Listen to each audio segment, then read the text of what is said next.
the sound of bare feet sliding across cold marble. It's the year 89 CE. You're standing inside a Roman atrium pressed against the wall with 6 other silent witnesses. No one speaks. No one moves. Tonight you exist for one reason only: to watch. At the center of the room stands an 18-year-old girl, frozen beneath a bridal veil. In front of her, an object concealed beneath dark cloth. Behind her, a physician holding a leather bag of instruments. Beside him, an elderly woman whose tight grip on the girl's arm makes one thing unmistakably clear: there is no escape. Earlier that morning, the girl's mother wept while braiding her hair. Not softly, not briefly. She cried as though mourning a death. Her final words were not comfort. They were a warning. Do not resist.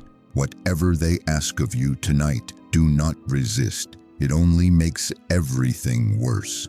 Now the girl steps forward. Her hands tremble as she reaches for the cloth. She pulls it back.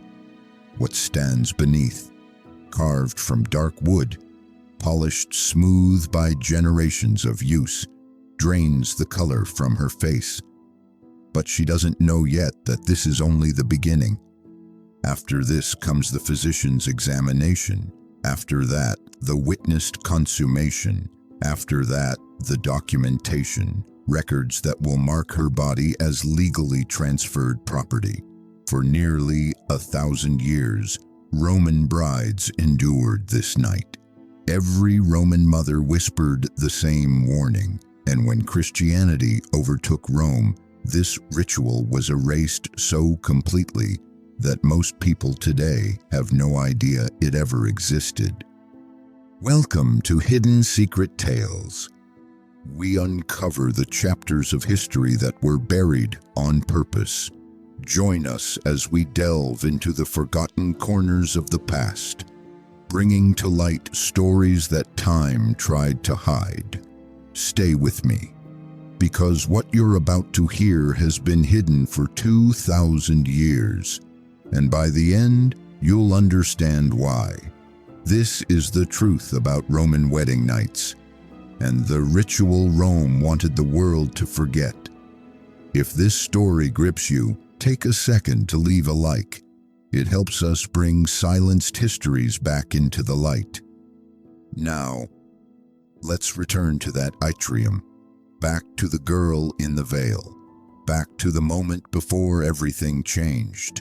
Her name was Flavia Tirsa, 18 years old, the daughter of a minor Roman official who had spent 3 years negotiating her marriage.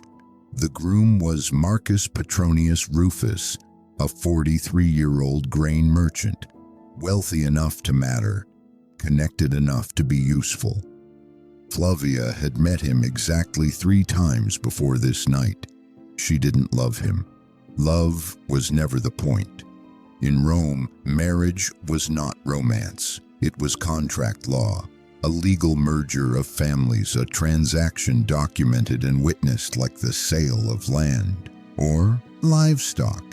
And Flavia was the property being transferred. That morning's wedding procession had been beautiful, at least on the surface. Flavia wore the traditional flame-colored veil. Her hair was divided into 6 braids, bound with wool ribbons, exactly as custom demanded. At the temple, priests sacrificed a sheep and examined its entrails. The omens were favorable. The gods approved. Her father signed the marriage contracts using the ancient formula that made the union legally binding. Flavia spoke the ritual words generations of brides had spoken for her. Ubi tu Gaius ego Gaia. Where you are, Gaius, I am Gaia. The phrase meant more than devotion. It meant erasure. Her legal identity no longer existed. She was rewritten under her husband's name. She belonged to him now. But the ceremony at the temple was only the beginning, the legal beginning. What waited at the end of the torchlit procession? Inside a house she had never entered, in a room already filled with witnesses. That was where the real transformation would occur. As the procession moved through the streets, crowds sang not hymns, not blessings, obscene songs, explicit verses describing, in graphic detail, what would happen to Flavia that night. Young men shouted suggestions that made her face burn beneath the veil. Old women cackled and hurled walnuts at her dress, fertility blessings that felt more like mockery.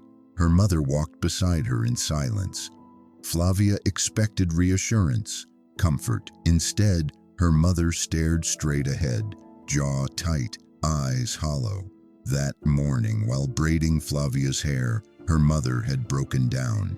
Deep, shaking sobs she tried to hide. When Flavia asked what was wrong, the answer came in a whisper, "Do not resist." Flavia thought she understood wedding nights. She expected pain, fear, awkwardness. She was not prepared for what was actually waiting. The procession reached Marcus Petronius Rufus's house as the last light faded from the sky. The doorway was adorned with wool and greenery. 2 torches burned, signaling a marriage to be consummated according to Roman law. Marcus lifted Flavia over the threshold. Tradition claimed it was bad luck for a bride to stumble. But this gesture came from something older. Women were carried into their husbands' homes whether they wished it or not. The door closed behind Flavia and she saw the atrium. Count them. An elderly woman in robes, the pronuba, overseeing the night. A priest, his affiliation unclear. 3 female slaves with basins of water. A man with a bag of medical instruments, and in the corner, shrouded, a 4-foot wooden structure. Too many eyes. This was no private moment. The pronuba gripped Flavia's hands firmly. "Welcome to your husband's home. The sacred rites must now be completed." Roman marriage was not love. It was property transfer, conventio in manum, coming into the hand. A woman moved from her father's authority to her husband's. Even if the law had softened, allowing property ownership and divorce, the principle remained. Transfers required verification. Just as land was inspected and documented, so too was the bride. Her body was property, her fertility a resource. Marriage was not valid until consummated, verified in the presence of witnesses. The pronuba guided Flavia to the draped object. Her heart pounded. "You must greet Mutunus Tutunus," the pronuba said. "Ask his blessing." Beneath the cloth, a polished wooden figure stood, centuries of use etched into it. This was no amulet. Mutunus Tutunus, Rome's god of fertility, embodied sexual initiation. Christian writers condemned it. St. Augustine wrote that brides sat upon it. Arnobius said they straddled it. Lactantius refused to describe it, calling it shameful. Modern historians sometimes downplay it, but the sources are clear. It was a ritual of divine blessing and, practically, submission. Resistance was not an option. Refusal meant disgrace, voided contracts, and social ruin. Flavia obeyed. Afterward, slaves washed her with scented water. The physician examined her. Verification required before and after ritual. Witnesses observed. Then the bedchamber, door ajar, oil lamps burning, pronuba present. The consummation was witnessed.